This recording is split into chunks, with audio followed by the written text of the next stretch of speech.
Oh shit! What the is this? Oh yeah, that hits the spot. These textures make me so happy. No!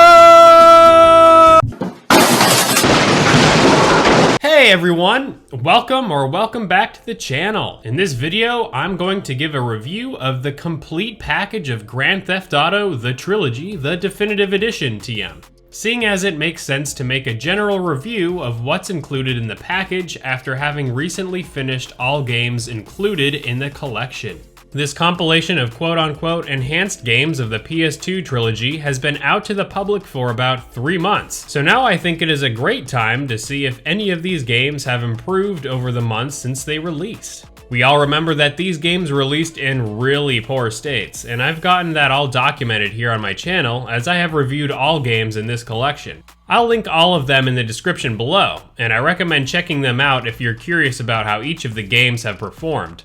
Before we get into this video, I'd like to invite all of you to subscribe to the channel if you haven't already done so.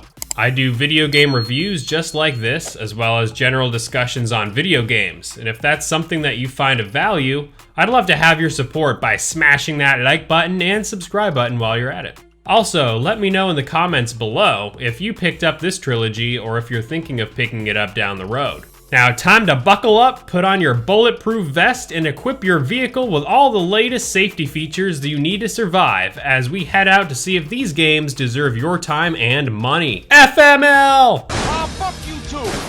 Where you go?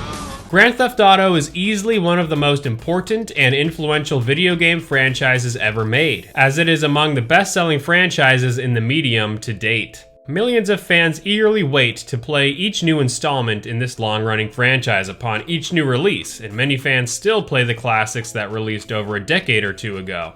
With the Grand Theft Auto, the Trilogy, the Definitive Edition, Rockstar hoped to bring in fans of the classic PS2 era of games to hop into the updated games. With GTA 3, Vice City, and San Andreas being re-released with promised enhancements to the game's graphics, gameplay, controls, and presentation, it's no wonder why there was a lot of buzz and excitement surrounding this release. It would also be a great opportunity to bring in players who may never have played those older games as well. The closer the Definitive Edition trilogy came to launch in November 2021, many gamers were apprehensive if the games would be any good, because we only got a cinematic trailer of the 3 games with very few seconds of gameplay being shown. The game finally came out, and the title immediately came under fire for its seemingly rushed release that clearly hadn't been finished yet. We all know that this trilogy launched with an incredible number of glitches and shortcomings, from the ridiculous, milky and disorienting rainfall, to the misspellings and lousy texture work, to the draw distances being increased, making the large game world of San Andreas in particular seem much smaller than it actually is. This game did not shy away from problems and controversy at launch. Now that these games have been out for nearly 3 months, there are many fans thinking of picking up the game now, as Rockstar and Grove Street Games have updated the titles a few times since launch. While these updates have fixed a lot of the problems I had when I reviewed particularly GTA 3 and Vice City, there are still some glaring problems with these games. Perhaps the most important issue that hasn't been fixed yet are the plentiful performance issues and game crashes that occur in these games. In all of these games, I have experienced numerous crashes, particularly when playing through GTA 3, and although I have only experienced 2 crashes since its current patch, it is still unacceptable to have this game have these issues. I recently finished GTA San Andreas, and had 3 game crashes in that game in my nearly 40-hour 100% playthrough. Stuttering and frame rate dips are also relatively present in these games on the PS5 version, which is absolutely nuts, seeing as many other games on the platform run at buttery smooth 60 frames per second, with textures and graphics much more sophisticated than those in the Definitive Edition collection. Fool! Fool! Although both the game crashes and the frame rate dips are a bit more infrequent now, the fact that they are still very much present in these games is worrisome, and I wonder when and if at all Rockstar Games is going to fix these issues. Also, the reworked controls for each of the games are very nice, as now the driving is done with the triggers as well as aiming and firing. But beyond that, nothing substantial has been made to the aiming of the guns, which is a great disappointment for those hoping the games would feature mechanics more similar to GTA 4 and 5. In regards to each game specifically, GTA 3 was perhaps the only game that didn't have as many issues as the other games at launch. In my initial review of the game during my playthrough that largely consisted of the day one patch, almost everything was patched and fixed in this title. Initially, there were instances of parts of the map being invisible, having me fall through areas of the map that shouldn't have happened in the first place. Also, I had 24 crashes during my 100% playthrough of GTA 3, which was simply unacceptable. Since its most current update, I've only had 2 crashes. Also, certain objects didn't render in the game, and these have also since been fixed. The game now looks much better with the added fog and cloud densities that make this dreary game look more on par to its PS2 original, and that has to be commended.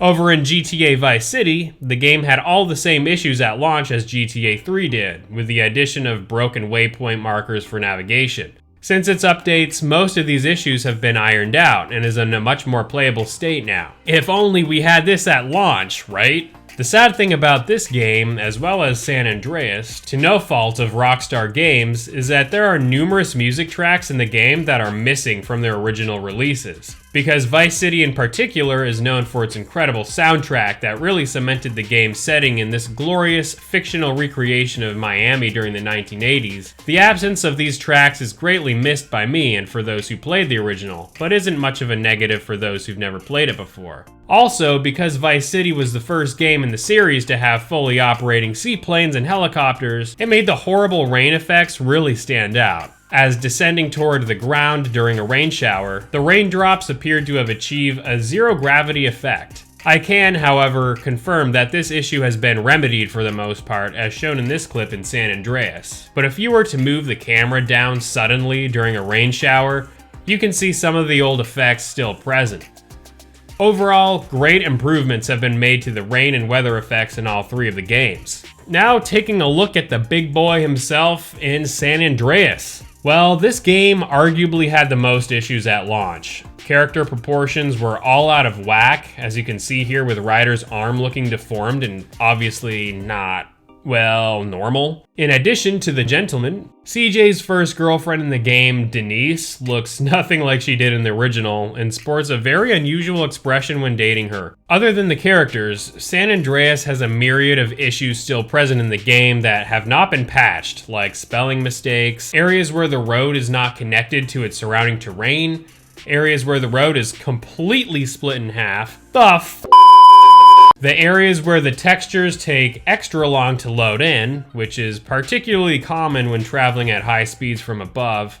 There are also shrubs, like in the desert around Bone County, that are simply floating in the sky and are not connected to the land, as well as instances of missing geometry, like this clip where I approached a tunnel.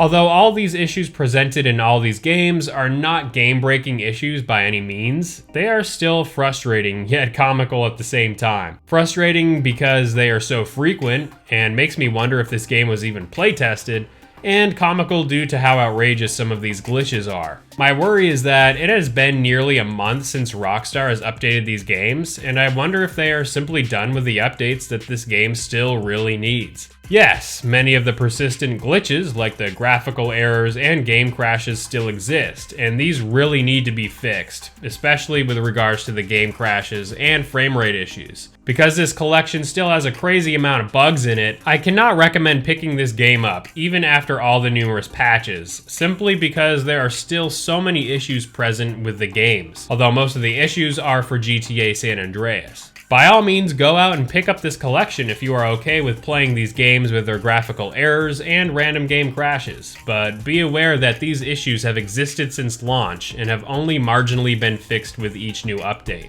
Until Rockstar does a significant amount of work with regards to the game crashes and its numerous graphical errors and frame rate issues, I believe these games should be better played and experienced in their original forms. The graphical updates and touch-ups to these classic games are well done for the most part, and I like the updates that Rockstar has done here regarding the graphics and effects that enhance these PS2 games. But with the existing issues still present, I cannot recommend picking these games up now for players who want a headache-free time with this collection. Just know what you're getting into before you make the plunge. And that about does it with this review. What do you think of the GTA Definitive Edition Trilogy? Have you played the games, or are you looking at picking up this collection in the future? Let me know in the comments section below.